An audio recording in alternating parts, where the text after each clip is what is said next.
नमस्कार मित्रों। आज का हमारा विषय है RPSC first grade educational psychology unit number 2 और ये दूसरी यूनिट का चौथा वीडियो है। इससे पहले हम संज्ञानात्मक विकास, शारीरिक विकास और सामाजिक विकास, तीन विकासों के बारे में बहुत ही विस्तार और अच्छी तरह से पढ़ चुके हैं। आज के वीडियो में हमारे जो दो शेष जो विकास हैं किशोर अधिगमकर्ता के, जिनमें पहला है संवेगात्मक विकास और दूसरा है नैतिक विकास, उसके बारे में पूरी जानकारी आज के वीडियो में हम यहाँ प्राप्त करेंगे। और उसके बाद में जो विकासात्मक जो सिद्धांत हैं, जो भी इसी यूनिट से जिनका संबंध है, उसको पढ़ कर के हम इस यूनिट की समाप्ति करेंगे और उसी के साथ हमारी एजुकेशनल साइकोलॉजी की 2 यूनिट पूरी हो जाएंगी और 4 यूनिट शेष रहेंगी। तो इसी तरह से हम लगातार वीडियो अपलोड करते रहेंगे। तो जिस तरह से हमने स्कूल मैनेजमेंट पूरा करवाया है, उसी तरह से जो 60 नंबर का जो मैटर है, जो आपके द्वितीय प्रश्न पत्र में आएगा, 30 प्रश्न विषय के प्रश्न पत्र में जो एजुकेशनल साइकोलॉजी के होंगे, उनको भी आप आसानी से कवर कर पाएंगे।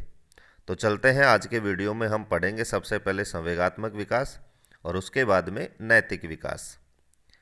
तो सबसे पहले देखते हैं कि हमारा जो पहला विकास है आज के वीडियो का, वो है संवेगात्मक विकास। तो सबसे पहले हम संवेगों की परिभाषा देखते हैं। तो संवेग व्यक्ति की वह दशा है जिसमें उसकी शारीरिक स्थिति परिवर्तित होती है। तो सबसे पहले हमने देखा है कि संवेग किन्हें कहते हैं। तो संवेग एक दशा है, एक पोजीशन है व्यक्ति की, जिसमें उसकी शारीरिक स्थिति में बदलाव आता है। अब ये बदलाव किस तरह का होता है, कौन कौन से होते हैं, वो हम इसी पॉइंट में नीचे पढ़ेंगे। तो सिर्फ आपको ये याद रखना है कि संवेग एक दशा होती है और इनसे जो शारीरिक स्थिति है उनमें बदलाव आता है। ये इसकी संवेगों की परिभाषा है और इन संवेगों का विकास ही संवेगात्मक विकास कहलाता है। तो इसी पॉइंट से आपके क्लियर हो गया होगा कि संवेगात्मक विकास क्या है। तो सबसे पहले हम देखते हैं कि जो संवेग हैं, जिनका विकास शरीर में होता है, व्यक्ति में होता है, उनकी कुछ विशेषताएं हैं जो आपको परीक्षा की दृष्टि से याद रखनी है कि संवेगों की कौन कौन सी विशेषताएं हैं। तो सबसे पहली विशेषता है कि संवेगों की व्यापकता, यानी ये जो संवेग है वो व्यापक होते हैं। व्यापक का मतलब क्या है कि संवेग सभी प्राणियों में पाए जाते हैं। ऐसा नहीं है कि किसी व्यक्ति में संवेग पाए जाते हैं और किसी में नहीं पाए जाते हैं, ऐसा बिल्कुल भी नहीं है। संवेग सभी प्राणियों में पाए जाते हैं, सभी व्यक्तियों में पाए जाते हैं और इसी विशेषता को हम कहते हैं व्यापकता। उसके बाद में दूसरी इसकी विशेषता है शारीरिक परिवर्तन, यानी संवेगों का जब विकास होता है, संवेगों का जब उदय होता है शरीर में, तो उसमें कुछ शारीरिक परिवर्तन होता है। इसी को हमने इस पॉइंट में समझाया है कि संवेग उदय पर अस्थायी शारीरिक परिवर्तन होता है और संवेग उदय होने पर, 2 शब्दों से मिलकर बना है संवेग और उदय। तो संवेगों का उदय होने पर अस्थायी शारीरिक परिवर्तन होता है, यानी शरीर में परिवर्तन तो होता है, लेकिन वो जो परिवर्तन होता है वो स्थायी नहीं होता है, अस्थायी होता है। कुछ देर के लिए ही वो परिवर्तन होता है। अभी इसी शारीरिक परिवर्तन को हम 2 पॉइंट से यहाँ समझेंगे तो आपको बिल्कुल समझ में आ जाएगा कि सबसे पहला जो परिवर्तन है वो है आंतरिक परिवर्तन। आंतरिक परिवर्तन के अंतर्गत निम्न बिंदु आते हैं, जैसे श्वसन है, धड़कन है, पाचन है, ये प्रभावित होते हैं। तो जैसे ही व्यक्ति में संवेगों का उदय होता है परिस्थितियों के अनुसार, तो आंतरिक जो परिवर्तन होंगे उनमें श्वसन यानी श्वास की गति तेज हो जाएगी, धड़कन तेज हो जाती है या फिर पाचन क्रिया उससे प्रभावित हो जाती है। तो इन परिवर्तनों को, इन प्रभावों को हम आंतरिक शारीरिक परिवर्तन का नाम देते हैं। दूसरा पॉइंट है बाह्य परिवर्तन। तो जब भी संवेगों का उदय होता है तो आंतरिक परिवर्तन के साथ साथ बाह्य परिवर्तन भी होते हैं, जैसे आवाज़ में परिवर्तन और अंग संचालन में परिवर्तन। तो जैसे ही संवेगों का उदय होगा तो व्यक्ति की जो सामान्य आवाज़ है उसमें कुछ बदलाव हो जाता है और उसकी आवाज़ जो है वो बदल जाती है। तो ये दूसरी विशेषता है संवेगों की शारीरिक परिवर्तन। इसमें आपको दोनों पॉइंट याद रखना है कि शारीरिक परिवर्तन भी 2 तरह के होते हैं, आंतरिक और बाह्य। तीसरी विशेषता है विचार प्रक्रिया का लोप, यानी विचार प्रक्रिया या तो शिथिल या लुप्त। जैसे ही संवेगों का उदय होगा कोई परिस्थिति के अनुसार, तो संवेगों को उदय होते ही जो व्यक्ति की विचार प्रक्रिया है, सोचने की जो प्रोसेस है, वो या तो बिल्कुल लुप्त हो जाती है या फिर वो शिथिल यानी ढीली पड़ जाती है, कमज़ोर पड़ जाती है।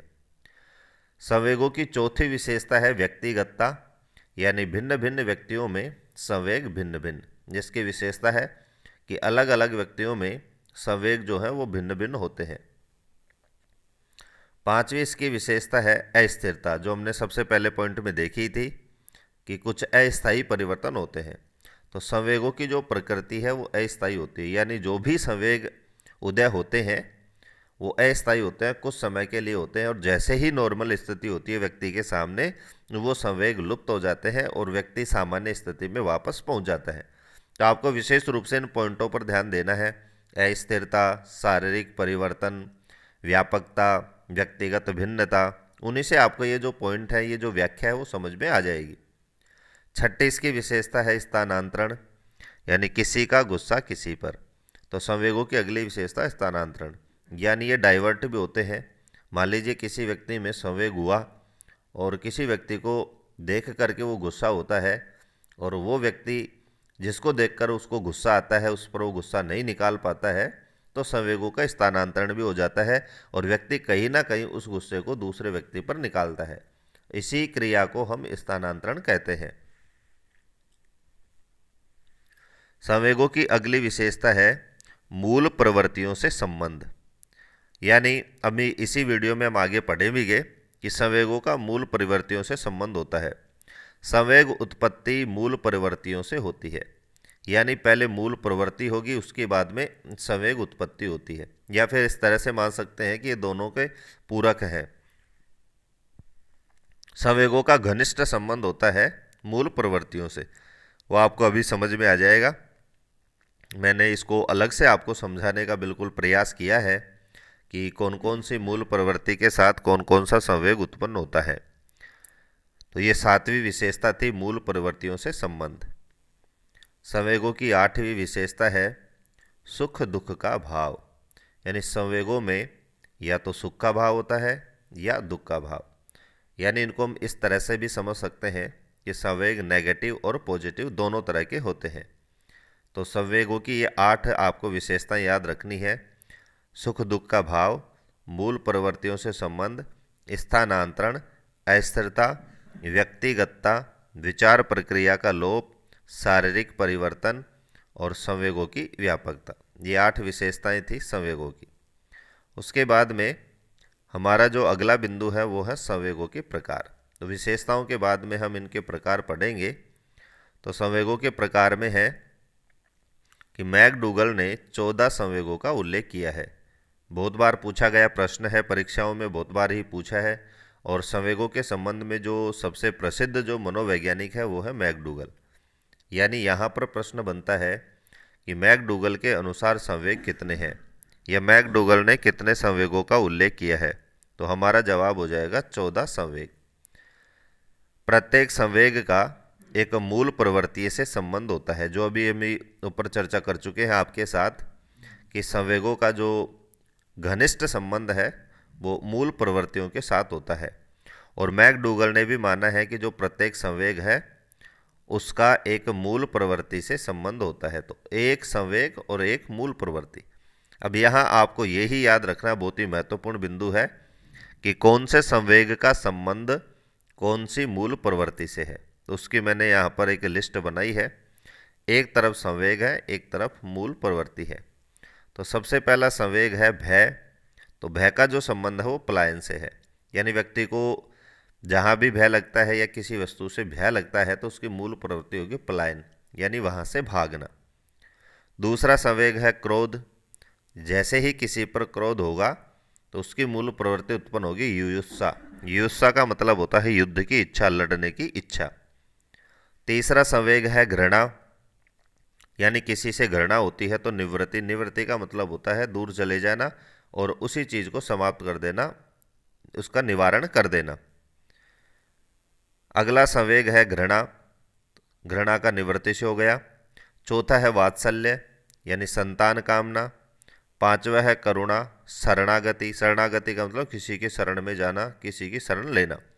और वात्सल्य का मतलब होता है संतान प्रेम। संतान प्रेम को या भक्त प्रेम को हम वात्सल्य कहते हैं। तो जैसे ही आपका वात्सल्य रूपी संवेग उत्पत्ति होती है तो उसकी मूल प्रवृत्ति होती है संतान कामना, संतान उत्पन्न करना। पांचवा संवेग है करुणा, तो उसका हो गया शरणागति। छठा है कामुकता, तो उसका हो गया काम प्रवृत्ति। सातवां है आश्चर्य, तो आश्चर्य जब संवेग होगा तो उसकी मूल प्रवृत्ति है जिज्ञासा। आत्महीनता की मूल प्रवृत्ति है दैन्य। आत्म अभिमान की मूल प्रवृत्ति है आत्मगौरव। और एकाकीपन की मूल प्रवृत्ति है सामूहिकता। भूख की मूल प्रवृत्ति है भोजन तलाश करना, यानी जैसे ही भूख लगती है व्यक्ति भोजन तलाश करता है। जैसे ही व्यक्ति अकेला रहता है तो उसकी इच्छा होती है समूह में रहना। आत्म अभिमान की जब उसका संवेग उत्पन्न होता है तो आत्मगौरव के बारे में सोचता है। 12वां हमारा संवेग है अधिकार, तो जैसे ही उसका अधिकार रूपी संवेग उत्पन्न होता है तो संग्रहण में उसकी रुचि होती है। संग्रहण का मतलब होता है किसी चीज़ को इकट्ठा करना। कृतिभाव यानी रचना धर्मिता, कृति का मतलब होता है रचना, तो कृतिभाव संवेग जब उत्पन्न होगा तो उसकी मूल प्रवृत्ति होती है रचना धर्मिता, किसी चीज़ की रचना करना। और लास्ट हमारा मैकडूगल के अनुसार जो संवेग है वो है आमोद, इसकी मूल प्रवृत्ति हास। तो इस तरह से आप देख सकते हैं कि मैकडूगल ने 14 संवेगों का उल्लेख किया है और उसने बताया है कि प्रत्येक संवेग का संबंध किसी न किसी मूल प्रवृत्ति से है। तो उसकी जो लिस्ट है, उसका जो चार्ट है वो मैंने आपको यहाँ दिया है। आप इनको अच्छी तरह नोट करके और अच्छी तरह इनको याद करना है कि कौन सी मूल प्रवृत्ति का संबंध कौन से संवेग से है। दोनों चीज़ें यहाँ मैंने आपको बता दी है। उसके बाद में हम देखते हैं, क्योंकि हमारा ये बिंदु है संवेगों का प्रकार, तो पहला जो प्रकार था वो मैकडूगल के अनुसार था। दूसरा प्रकार है कि भारतीय विद्वानों के अनुसार केवल 2 मुख्य संवेग हैं, यानी भारतीय विद्वानों ने 2 ही संवेग स्वीकार किए हैं, जिनमें पहला है राग और दूसरा है द्वेष। तो यहाँ प्रश्न बनता है कि भारतीय ऋषियों या भारतीय दार्शनिकों या भारतीय व्यक्तियों के द्वारा, विद्वानों के द्वारा कितने संवेग स्वीकार किए गए हैं। तो हमारा जवाब हो जाएगा 2, एक तो राग और एक द्वेष। अभी इन्हीं 2 संवेगों में जो सारे संवेग हैं जो अभी हमने पढ़े हैं उनको शामिल किया गया है। तो सबसे पहले आप देख सकते हैं कि रागात्मक जो संवेग है जो भारतीय विद्वानों के अनुसार है उसको भी 3 भागों में बांटा गया है कि बड़ों के प्रति सम्मान, भक्ति और श्रद्धा, ये रागात्मक है। उसके बाद हम देखते हैं कि बराबर वालों के प्रति मित्रता, प्रेम और आसक्ति, और छोटों के प्रति स्नेह, वात्सल्य और दया। इसको आप इस तरह से समझ सकते हैं कि जो रागात्मक जो संवेग है उसमें ये 9 संवेग आते हैं: सम्मान, भक्ति, श्रद्धा, मित्रता, प्रेम, आसक्ति, स्नेह, वात्सल्य और दया। अब ये जो 9 हैं ये सभी के प्रति तो हो नहीं सकते, तो इसको भी फिर 3 व्यक्तियों से इनका संबंध रखता है। यानी कोई व्यक्ति है तो रागात्मक द्वेष जो होगा बड़ों के प्रति वो होगा कि बड़े व्यक्ति का वह सम्मान करेगा, बड़े व्यक्ति का वो भक्त बनेगा, उसके प्रति उसकी श्रद्धा होगी। और वही रागात्मक व्यक्ति जिसमें रागात्मक संवेग उत्पन्न हुआ है, तो यदि उसके सामने कोई बराबर का व्यक्ति है तो उसके सामने वो मित्रता, प्रेम और आसक्ति को प्रकट करता है।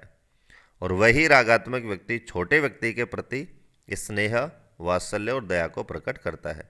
तो इस तरह से तीनों के प्रति उसके जो रागात्मक जो संवेग होंगे वो अलग अलग होते हैं, इनको आपको याद रखना है।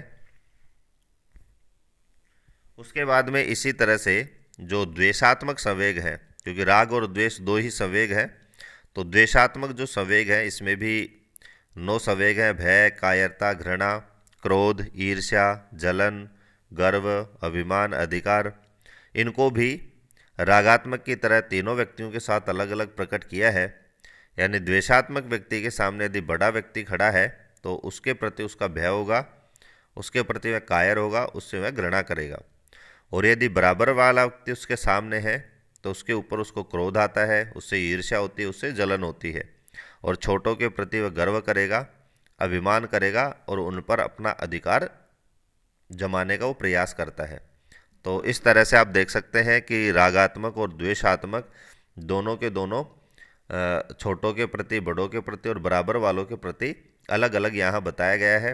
और इसको इस तरह भी आप समझ सकते हैं कि रागात्मक को हम पॉजिटिव कह सकते हैं और द्वेषात्मक को हम नेगेटिव संवेग भी कह सकते हैं। तो ये भारतीय विद्वानों के अनुसार जो मत था वो आपको अच्छी तरह यहाँ बताया गया है। उसके बाद में हम देखते हैं कि जो अन्य संवेग हैं उनमें अन्यों में है नैसर्गिक, यानी भय, क्रोध, आश्चर्य, शोक आदि। तो यहाँ प्रश्न बनता है कि निम्न में से नैसर्गिक संवेग कौन कौन से हैं। तो आपको याद रखना है भय, क्रोध, आश्चर्य और शोक। अर्जित संवेग, जिनका व्यक्ति वातावरण से या समाज से या परिवार से अर्जन करता है, उनमें 3 आते हैं, ईर्ष्या, प्रेम और घृणा। यानी ये जो 3 प्रकार के जो संवेग हैं ये अर्जित संवेगों के अंतर्गत आते हैं। इनको व्यक्ति बाहर से अर्जित करता है। अब फिर इनको 2 भागों में बांटा गया है, सुखद और दुखद। यानी सुखद का मतलब सुख देने वाले और दुखद का मतलब दुख देने वाले। तो सुखद में 3 है, प्रेम, स्नेह और मित्रता। ये पॉजिटिव और नेगेटिव को भी आप समझ सकते हैं। और दूसरा प्रकार है सुखद, दुखद, दुख देने वाले, भय, क्रोध, घृणा और ईर्ष्या। तो जो ऊपर हमें बताया गया था नैसर्गिक और अर्जित, इन्हीं में से इनको दोबारा लिया है और इनको फिर 2 भागों में बांट दिया है। क्योंकि आप देख सकते हैं कि ऊपर वाला जो क्रोध था इसको दुखद में रखा है, ऊपर जो ईर्ष्या थी इसको भी दुखद में रखा है, ऊपर जो भय था इसको भी दुखद में रखा है और ऊपर जो घृणा थी इसको भी दुखद में रखा है। उसके बाद में जो अर्जित है, जैसे प्रेम है, उसको सुखद में रखा है, स्नेह है, मित्रता है, ये सुखद में रखा है। तो ये अन्यों में आप इसको याद रख सकते हैं कि अलग अलग मनोवैज्ञानिकों ने, अलग अलग विद्वानों ने इनको अलग अलग नामों से प्रकट किया। आपको यही समझने की यहाँ पर ज़रूरत है। उसके बाद में हमारा जो अगला बिंदु है, शैशवावस्था में संवेगों का विकास। यानी हमारे सिलेबस में केवल जो विकास है वो विशेष रूप से किशोर अधिगमकर्ता में ही है, लेकिन यहाँ पर थोड़ा थोड़ा डिटेल इनके बारे में समझेंगे तो किशोर अवस्था में जो संवेगात्मक विकास है वो अच्छी तरह समझ में आ जाएगा। तो हम यहाँ तीनों अवस्थाओं में थोड़ा संवेगों का विकास पढ़ेंगे। तो सबसे पहले हम शैशवावस्था की बात करें तो शैशवावस्था में जो संवेगात्मक विकास है वो अत्यधिक अस्थिर होता है, क्योंकि जो विशेषताएं इसीलिए हमने पढ़ी थी कि संवेगों की क्या क्या विशेषताएं होती हैं। तो यहाँ हम पढ़ेंगे कि कौन सी विशेषता कौन सी अवस्था में लागू होती है या कौन सी अवस्था में उसका प्रकटन होता है। तो शैशवावस्था की हम यहाँ बात कर रहे हैं। तो शैशवावस्था में जो संवेग है वो अत्यधिक अस्थिर होते हैं। इसको समझने के लिए एक उदाहरण भी दिया है कि कोई बच्चा यदि रो रहा है तो उसको खिलौना या मिठाई मिलते ही उसका रोना बंद हो जाता है। तो इसी से हम समझ सकते हैं कि उसके जो संवेग है, उसका जो रोने का जो संवेग है, उसका जो क्रोध करने का संवेग है वो बिल्कुल अस्थिर, अत्यधिक अस्थिर। तो इसकी विशेषता है सभी अवस्थाओं में अस्थिर होते हैं, लेकिन सबसे ज़्यादा जो अस्थिर होते हैं वो होते हैं शैशवावस्था में। शैशवावस्था में संवेगों की दूसरी विशेषता है कि संवेग अस्पष्ट होते हैं, यानी स्पष्ट प्रकट नहीं होते हैं। यह आपको याद रखना है, बहुत ही महत्वपूर्ण पॉइंट है। उम्र के साथ ऋणात्मक संवेगों में कमी। तो ऊपर हमने जो पढ़े थे नेगेटिव, पॉजिटिव, ऋणात्मक, धनात्मक, तो जो ऋणात्मक संवेग है उनमें कमी होती जाती है जैसे उसकी उम्र बढ़ती जाती है और धनात्मक में उसकी वृद्धि हो जाती है। 2 वर्ष की आयु तक लगभग सभी संवेगों का विकास। तो सबसे महत्वपूर्ण बिंदु यही है कि कौन सी अवस्था तक संवेगों का पूर्ण विकास हो जाता है। तो यहाँ आपको याद रखना है कि 2 वर्ष की आयु तक लगभग व्यक्ति में सभी संवेगों का विकास हो जाता है, क्योंकि हमारा बिंदु है संवेगात्मक विकास। तो इसको आपको विशेष रूप से विकास शब्द पर ध्यान देना है। तो फ्रायड के अनुसार शिशु में आत्म प्रेम की भावना, जिसको हम नार्सिसिज्म कहते हैं, वो होती है। ये भी संवेगों के अंतर्गत आती है कि फ्रायड कहते हैं, फ्रायड का हम आगे सिद्धांतों में भी पढ़ेंगे अगले वीडियो में। और यहाँ शैशवावस्था से संबंध होने के कारण यहाँ भी इनकी हम चर्चा करते हैं। तो फ्रायड के अनुसार जो शिशु होता है, शैशवावस्था होती है, उसमें आत्म प्रेम की भावना होती है, यानी स्वयं को प्रेम करने की एक भावना होती है, जिसको साइकोलॉजिकल भाषा में हम नार्सिसिज्म कहते हैं, ये आपको याद रखना है। 4-5 वर्ष के बाद बालक में मातृ प्रेम व पितृ विरोधी भावना ग्रंथि ओडिपस का विकास हो जाता है। तो यहाँ आपको याद रखना है, बालक यानी लड़के में जब लड़का 4 या 5 वर्ष का होता है तो उसमें एक भावना का विकास होता है। उस भावना के अनुसार वो अपनी माता से प्रेम करता है और अपने पिता के विरोध में हो जाता है, यानी उसको पिताजी अच्छे नहीं लगते हैं। ये साइकोलॉजी का सिद्धांत है, साइकोलॉजी की एक रिसर्च है। और इस भावना की जो ग्रंथि है तो उस ग्रंथि का नाम है ओडिपस। तो यहाँ याद रखने का जो शब्द है वो है ओडिपस, यानी बालक में कौन सी ग्रंथि का विकास होता है उसका नाम है ओडिपस। और उस ग्रंथि से जो हार्मोन स्रावित होता है उसका क्या प्रभाव है, तो उसका प्रभाव है कि बालक अपनी माता को ज़्यादा चाहता है और अपने पिता को कम चाहता है। ठीक इसके विपरीत लड़कियों में हम बात करें, बालिका में बात करें, तो बालिका में पितृ प्रेम मातृ विरोधी भावना ग्रंथि जिसका नाम है इलेक्ट्रा विकसित हो जाती है। तो जैसे लड़के में या बालक में ओडिपस ग्रंथि का विकास होता है, उसी तरह से लड़कियों में इलेक्ट्रा ग्रंथि का विकास होता है। जैसे लड़का अपनी माँ को चाहता है ज़्यादा, उसी तरह से लड़कियाँ अपने पिता को चाहती हैं और अपनी माता को कम चाहती हैं। दोनों में विपरीत ग्रंथियों का, विपरीत भावनाओं का विकास होता है, इसको आपको याद रखना है। और ये सहसावस्था की विशेषता है, इसलिए इसको सहसावस्था में संवेगों का जो विकास है उसके अंतर्गत इस पॉइंट को आपको याद रखना है। दूसरी हमारी अवस्था है बाल्यावस्था में संवेगात्मक विकास, क्योंकि हमने कहा था कि तीनों अवस्थाओं में थोड़ा पढ़ेंगे तो किशोर अवस्था में संवेग अच्छी तरह से आपको समझ में आएंगे। तो बाल्यावस्था की हम बात करें तो संवेगों की उग्रता में कमी, यानी जो हमने देखा कि सहसावस्था में जो संवेग है वो उग्र होते हैं, यानी तुरंत संवेगों का आ जाना और तुरंत उनको समाप्त हो जाना, उसमें थोड़ी सी कमी आ जाती है। ईर्ष्या व द्वेष की भावना, बाल्यावस्था में सबसे ज़्यादा जो संवेग है वो ईर्ष्या और द्वेष की भावना रहती है। बालक एक दूसरे की हर चीज़ पर नोटिस करते हैं और उनसे ईर्ष्या और जलन की भावना प्रकट करते हैं। इसमें जैसे आप देख सकते हैं एक दूसरे को चिढ़ाना, एक दूसरे का तिरस्कार करना और एक दूसरे पर आरोप लगाना, ये तीनों के तीनों जो बिंदु हैं वो ईर्ष्या और जलन को प्रकट करते हैं, दिखाते हैं। भय निराशा की भावना, यानी बाल्यावस्था में भय और निराशा की भावना जागृत हो जाती है। परिवार, समाज व विद्यालय के नियम इच्छा पूर्ति में बाधक, सबसे महत्वपूर्ण है कि बाल्यावस्था में बालक समझता है कि जो परिवार, समाज और विद्यालय के जो नियम हैं, क्योंकि बाल्यावस्था में सबसे ज़्यादा जो सामना होता है वो इन 3 स्थानों का ही होता है, परिवार, समाज और विद्यालय। और तीनों के नियम उसे बार बार बताने पड़ते हैं। जहाँ भी वो जाता है, विद्यालय में जाता है तो उसके शिक्षक नियमों से अवगत करवाते हैं। परिवार में रहता है तो परिवार के सदस्य उसे नियम बताते रहते हैं। तो वो समझता है कि ये जो समाज, परिवार और विद्यालय के जो नियम हैं वो इसकी इच्छा पूर्ति में बाधक हैं। तो ये भी बाल्यावस्था के संवेगों में ही आता है। जिज्ञासा अत्यंत प्रबल, और बाल्यावस्था में जो जिज्ञासा है वो बहुत ही प्रबल होती है। क्रोध का संवेग होता है। सुखदायक वस्तुओं के प्रति उसका स्नेह होता है। तो बाल्यावस्था में जो बालक का जो स्नेह है ऐसी वस्तुओं से होता है जो उसको सुख देती हैं, सुखदायक हों। बाल्यावस्था में निराशा, चिंता, व्यग्रता, कुंठा, स्नेह, हर्ष, प्रफुल्लता आदि संवेग स्पष्ट रूप से परिलक्षित होते हैं। यानी जैसे सहसावस्था में हमने पढ़ा था कि सहसावस्था में जो संवेग हैं वो अस्पष्ट होते हैं, तो उसके विपरीत यदि बाल्यावस्था की बात करें तो बाल्यावस्था में जो संवेग हैं वो बिल्कुल स्पष्ट होते हैं। और स्पष्ट संवेगों में भी मुख्य रूप से कौन कौन से संवेग स्पष्ट रूप से दिखाई देते हैं, परिलक्षित होते हैं, तो उनमें पहला है निराशा, चिंता, व्यग्रता, कुंठा, स्नेह, हर्ष, प्रफुल्लता आदि। तो इस तरह से बिल्कुल आपको इसी तरह से एक तुलनात्मक रूप से भी इनको याद रख सकते हैं कि बाल्यावस्था में संवेग अस्पष्ट होते हैं, और सहसावस्था में जो संवेग हैं वो अस्पष्ट होते हैं, बाल्यावस्था में संवेग स्पष्ट होते हैं। सहसावस्था में जो संवेग है वो अत्यंत अस्थिर होते हैं और बाल्यावस्था में आते आते उनमें थोड़ी स्थिरता आने लगती है। तो ये आप तुलनात्मक रूप से भी इनका अध्ययन कर सकते हैं।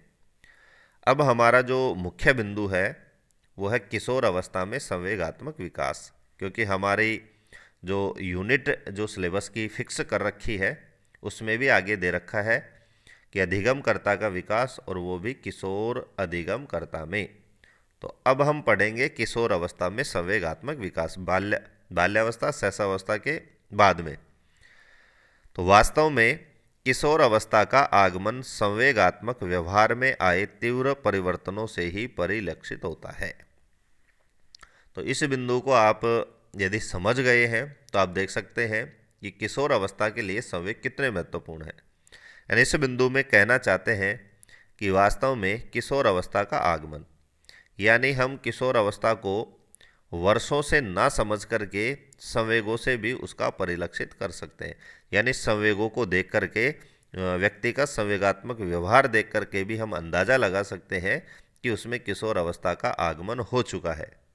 तो बहुत ही घनिष्ठ संबंध है संवेगों का किशोर अवस्था से, वो इस बिंदु से आपके समझ में आ गया होगा। अब इसकी कुछ विशेषताएं हैं, जैसे हमने कॉमन विशेषताएं पढ़ी थी और बाल्यावस्था और शैशवावस्था में संवेगों का जो विकास है विशेषताएं वो पढ़ी थी। उसी तरह से यहाँ कई बिंदुओं में हम किशोर अधिगमकर्ता में जो संवेगात्मक विकास है उसको यहाँ पढ़ेंगे। तो सबसे पहला है भाव प्रधान जीवन, यानी किशोर अवस्था में जो किशोर का जो जीवन है वो भाव प्रधान होता है, अर्थात दया, प्रेम, क्रोध, सहानुभूति, सहयोग आदि भावों की प्रबलता। तो इसीलिए कहा है कि भाव प्रधान जीवन रहता है, क्योंकि किशोर अवस्था में निम्न भावों का विकास हो जाता है, इनकी प्रबलता रहती है। दूसरी विशेषता है किशोर अवस्था में संवेगों की कि विरोधी मनोदशाएं। इसका मतलब है कि समान परिस्थितियों में कभी अत्यंत प्रसन्नता तो कभी अत्यंत दुख, यानी समान परिस्थिति होंगी लेकिन जो उसके जो संवेग हैं वो भिन्न भिन्न होंगे, कि समान परिस्थिति में कभी वो अत्यधिक प्रसन्न रहेगा और कभी कभी उसी परिस्थिति में वो अत्यंत दुखी भी रहेगा। ये सबसे बड़ी इसकी विशेषता है किशोर अवस्था में संवेगों की। तीसरी विशेषता है संवेगों में भिन्नताएं। ये कॉमन विशेषताओं में भी हमने पढ़ा था कि कभी हतोत्साहित, कभी उत्साह से परिपूर्ण, कभी अत्यधिक प्रसन्न, कभी खिन्न, कभी दयालु, कभी कठोर। इसको हम कहते हैं संवेगों की भिन्नताएं, एक दूसरे से भिन्न। चौथी विशेषता है काम भावना। काम भावना केंद्रीय तत्व के रूप में कार्य करती है। तो किशोर अवस्था में सबसे जो प्रभावित करने वाला और सबसे जो मूल जो संवेग है वो है काम भावना का विकास। इसको भी हम कई बिंदुओं से समझेंगे कि सबसे पहला है स्वप्रेम, यानी स्वयं से प्रेम, इसको हम कहते हैं ऑटो इरोटिज्म। दूसरा है समलिंगी प्रेम, यानी अपने समान लिंग से प्रेम की भावना रखना, उसको हम इंग्लिश में कहते हैं होमोसेक्सुअलिटी। और तीसरा है विषम लिंग, यानी विपरीत लिंग के प्रति प्रेम भावना रखना, उसको कहते हैं हम हेट्रोसेक्सुअलिटी। तो इन तीनों शब्दों को आपको याद रखना है, स्वप्रेम, समलिंगी और विषमलिंगी। ऑटो इरोटिज्म, होमोसेक्सुअलिटी और हेट्रोसेक्सुअलिटी ये काम भावना के अंतर्गत आते हैं। उसके बाद में पांचवा जो संवेग है, पांचवी जो विशेषताएं हैं किशोर अवस्था में, वो है वीर पूजा। कहानी, उपन्यास, सिनेमा, इतिहास आदि के नायक नायिकाएं किशोरों को अपने गुणों से मुग्ध कर लेते हैं। तो किशोर अवस्था में आप देख सकते हैं कि सबसे ज़्यादा जो प्रभाव पड़ता है किशोर के जीवन पर वो नायक और नायिकाओं का पड़ता है। अपने उसकी जो नायक नायिकाओं का जो प्रभाव है वो आप उसके कपड़ों पर भी देख सकते हैं, उसके हेयर स्टाइल पर भी देख सकते हैं, उसके बोलचाल में भी देख सकते हैं। तो इसको हम वीर पूजा के अंतर्गत रखते हैं। और ये जो उसके नायक नायिकाएं होते हैं वो किसी कहानी के भी हो सकते हैं, किसी उपन्यास के भी हो सकते हैं, किसी सिनेमा के हो सकते हैं और इतिहास के नायक भी हो सकते हैं। तो इस तरह से जो आप देख सकते हैं कि उनकी हेयर स्टाइल में, रहन सहन में, सब में जो किशोर अवस्था में प्रभाव दिखेगा वो नायक और नायिका के अनुसार दिखाई देता है। और हर व्यक्ति का जो नायक नायिका है वो अलग अलग होता है, किसी को कौन सा हीरो पसंद है, किसी को कौन सा हीरो पसंद है, और उसी की तरह वो स्टाइल में जीना पसंद करते हैं। छठी विशेषता है स्वाभिमान की भावना। किशोर किशोरियां अपने आत्मगौरव, स्वाभिमान तथा सम्मान पर किसी प्रकार का आघात सहन नहीं करना चाहते। यानी वो चाहते हैं कि उनका जो आत्मगौरव है, उनका जो स्वाभिमान है, उनका जो सम्मान है, उसे किसी भी तरह से ठेस ना पहुँचे, और उनका जो सम्मान है, आत्मगौरव है, समाज और परिवार में और विद्यालय में बरकरार रहे, ये उनकी इच्छा होती है। 7वीं विशेषता है अपराध प्रवृत्ति, और इसके कारण भी यहाँ पर बताए गए हैं कि अपराध प्रवृत्ति का किशोरों में विकास हो जाता है तो उसके क्या क्या कारण है। प्रेम का अभाव, यानी व्यक्ति को प्रॉपर प्रेम नहीं मिल पाता है। इच्छा पूर्ति में बाधा, मान लीजिए किशोर की कोई इच्छा है और उस इच्छा पूर्ति में कोई बाधक तत्व आ रहा है, बाधा आ रही है, तो भी वो अपराध प्रवृत्ति की तरफ अग्रसर हो जाता है। निराशा से युक्त जीवन, यानी उसके जीवन में निराशा ही निराशा है, कोई आशा की किरण नहीं है। तो इन सभी कारणों से कभी कभी अपराध प्रवृत्ति विकसित होने लगती है, और जो किशोर है वो अपराध प्रवृत्ति की तरफ अग्रसर हो जाता है। तो ये भी एक बहुत ही संवेदीपूर्ण एक संवेग है कि इसीलिए हम कहते हैं कि किशोरों का विशेष ध्यान रखना चाहिए। उनकी क्या इच्छाएं हैं, उनके क्या क्या उनके स्वप्न हैं, तो उनका उचित समाधान होना चाहिए, उचित उनसे प्रॉपर बातचीत होनी चाहिए। यदि इन चीज़ों का अभाव रहेगा तो वो अपराध प्रवृत्ति की तरफ बढ़ सकता है। किशोरों में 8वीं जो व्यवस्था है, जो विशेषताएं हैं संवेगों से संबंधित, वो है चिंता युक्त व्यवहार। अपने रंग रूप, स्वास्थ्य, मान सम्मान, शैक्षिक प्रगति, व्यवसाय आदि के प्रति सदैव चिंतित रहते हैं। स्वतंत्रता की भावना, किशोर किशोरियां अपने परिवार, समाज के आदर्शों, परंपराओं, रीति रिवाजों आदि को न मानकर अपनी स्वतंत्र जीवन शैली अपनाना चाहते हैं। यानी इस पॉइंट का मतलब है कि किशोर किशोरी चाहते हैं कि उनके ऊपर परिवार, समाज, परंपरा और रीति रिवाजों का कोई दबाव ना हो। उनको ये बोझ लगते हैं, उनको इन चीज़ों से चिड़चिड़ाहट होती है। तो इसी तरह आप देख सकते हैं, क्योंकि उनको अंदर से ये लगता है कि ये चीज़ें फालतू की चीज़ें हैं और ये उनके सपने पूरे करने में, उनकी इच्छा पूर्ति में कहीं ना कहीं बाधक बन रहे हैं। तो उनका एक संवेग उत्पन्न होता है, स्वतंत्रता की भावना। वो चाहते हैं कि एक अपनी स्वतंत्र जीवन शैली अपन जिए। तो ये एक बहुत ही महत्वपूर्ण संवेग की विशेषता है किशोर अवस्था में। तो इस तरह से आप देख सकते हैं कि हमने इसको 9 पॉइंटों के माध्यम से आपको समझाया है। तो आप पॉइंट के माध्यम से भी इसको याद रख सकते हैं, जैसे स्वतंत्रता की भावना, चिंता युक्त व्यवहार, अपराध प्रवृत्ति। यहाँ प्रश्न किस तरह से आपको बनेगा, तो आप देख सकते हैं कि अपराध प्रवृत्ति कौन सी अवस्था का मुख्य संवेग है। तो इस तरह से आपको अलग अलग अवस्थाओं के जो संवेग है वो याद रखना, इसीलिए मैंने आपको तीनों अवस्थाओं के संवेग यहाँ बताए हैं, शैशवावस्था के भी, बाल्यावस्था के भी और किशोर अवस्था के भी। तो इस तरह से तो 9 पॉइंटों में आपको लिख करके इनको याद करना है। अब हमारा जो अगला बिंदु है संवेगात्मक विकास से संबंधित, जैसे हर विकास के लास्ट में हमने पढ़ा था, जैसे सामाजिक विकास हमने जब पढ़ा था तो सामाजिक विकास को प्रभावित करने वाले कारक, उसी तरह से संवेगात्मक विकास को प्रभावित करने वाले कारक। वंशानुक्रम, ये सभी विकासों को प्रभावित करता है। माता पिता पूर्वजों से अर्जित गुणों का प्रभाव। स्वास्थ्य, यानी स्वस्थ व्यक्ति में धनात्मक संवेग होंगे और अस्वस्थ व्यक्ति में ऋणात्मक संवेग। स्वस्थ व्यक्ति में प्रेम और एक दूसरे का सहयोग करना, उत्साह आदि संवेग होते हैं, और अस्वस्थ व्यक्ति में आलस, ईर्ष्या, जलन आदि जो संवेग है उनका विकास हो जाता है।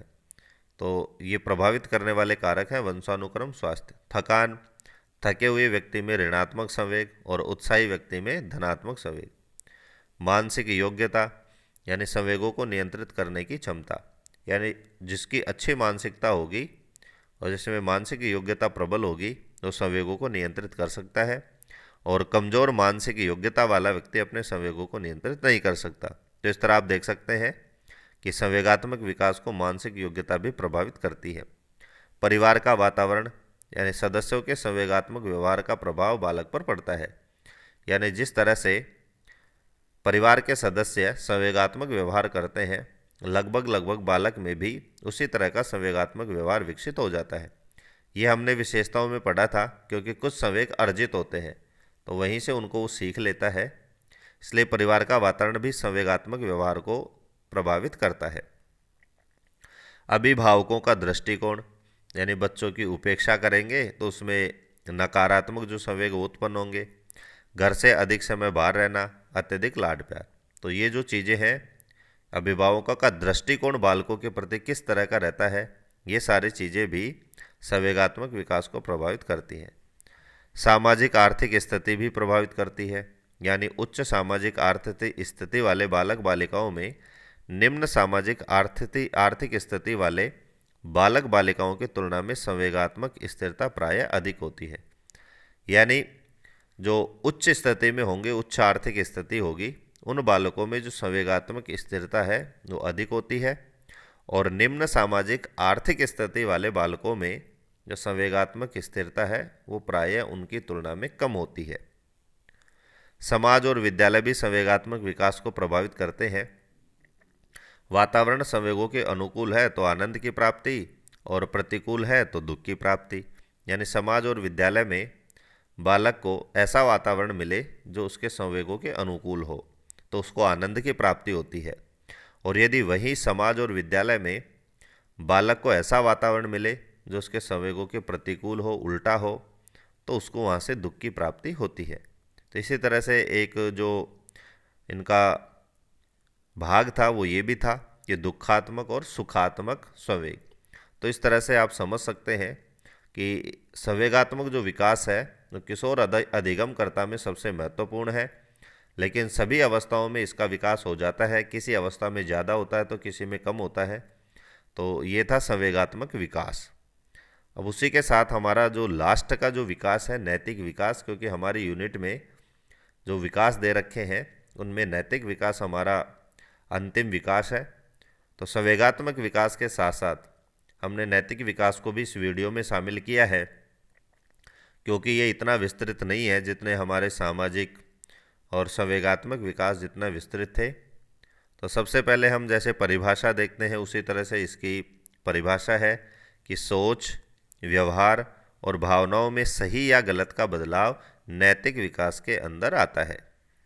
तो सोच में, व्यवहार में और भावनाओं में क्या चीज़ सही है और क्या चीज़ गलत है, ऐसा जो विकास है, ऐसी भावनाओं का जो विकास है, जो बदलाव है, उसे ही हम नैतिक विकास कहते हैं।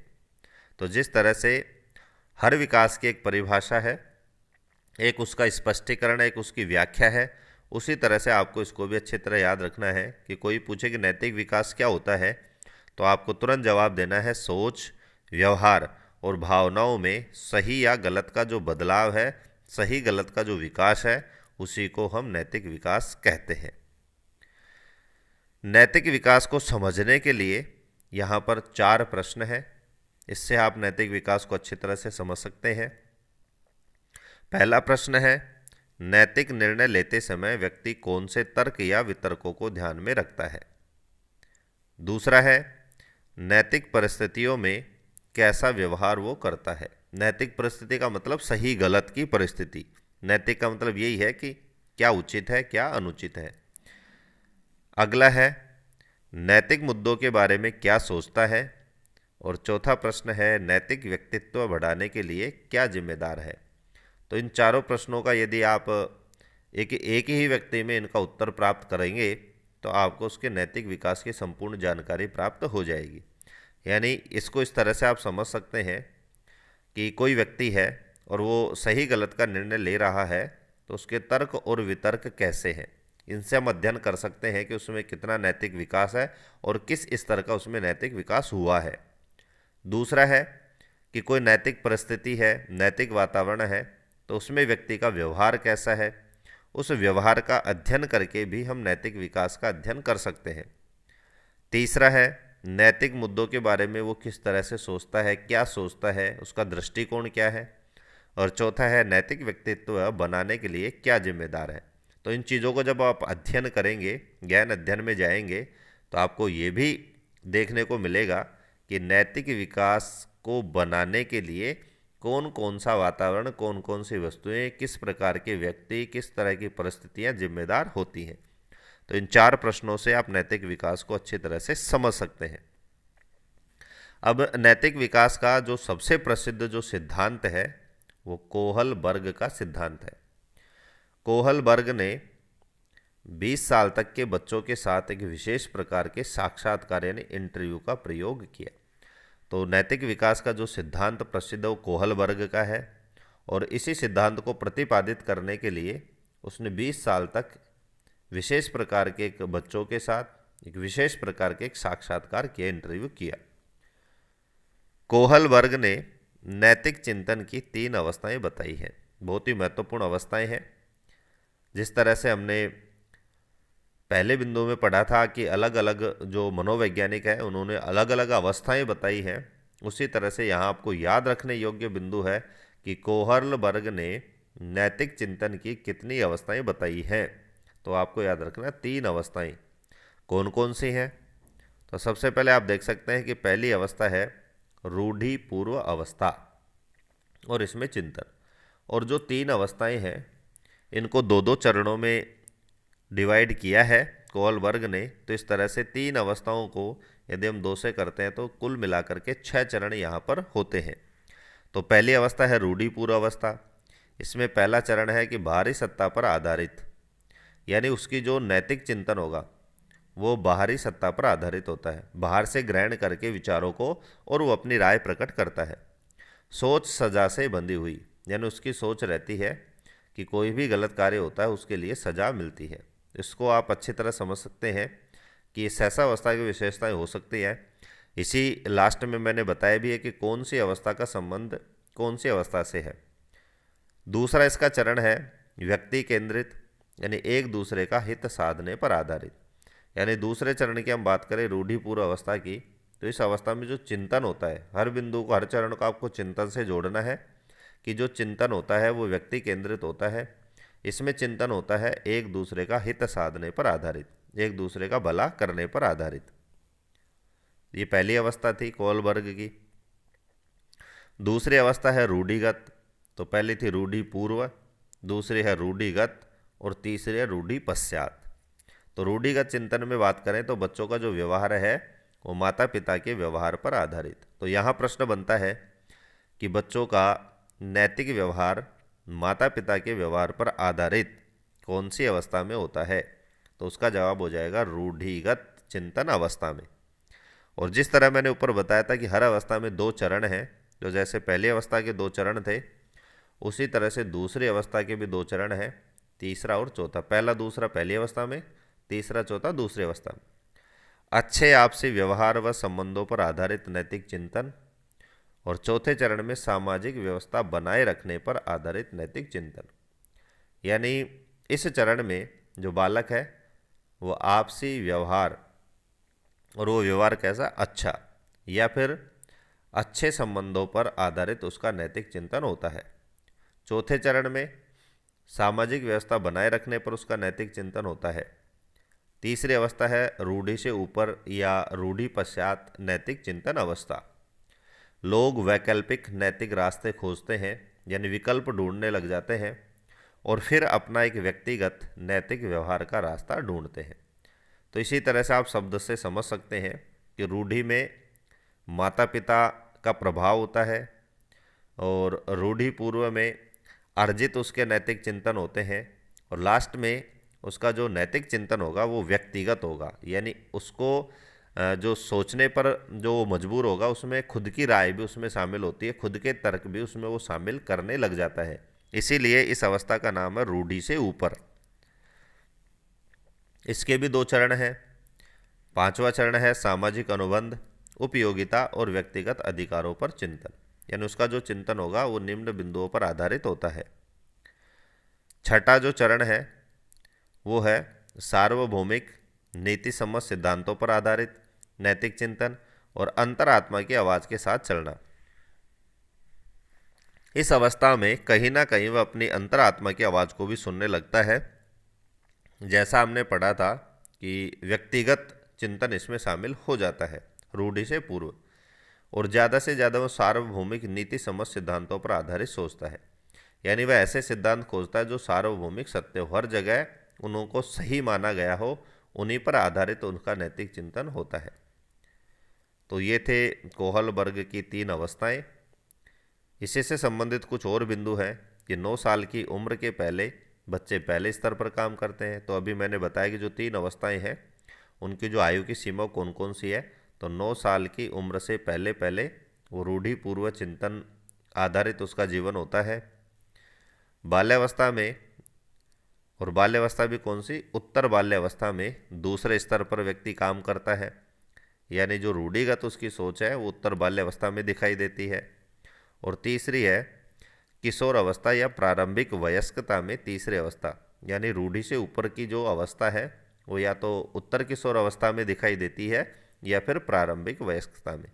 तो आज के वीडियो में इतना ही। वीडियो बहुत बड़ा हो चुका है, लेकिन फिर भी मैंने हर चीज़ आपको अच्छी तरह से समझाने का प्रयास किया है। तो आज के वीडियो में हमने 2 विकास पढ़े हैं, संवेगात्मक विकास और नैतिक विकास।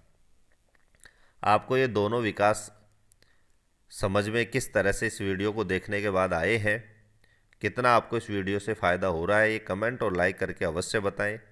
और इसके बाद में हम विकासात्मक सिद्धांत का एक छोटा सा वीडियो और बनेगा, और उसी के साथ हमारी दूसरी जो यूनिट है वो भी पूरी हो जाएगी। वीडियो को यदि लास्ट तक देखा है तो बहुत बहुत धन्यवाद।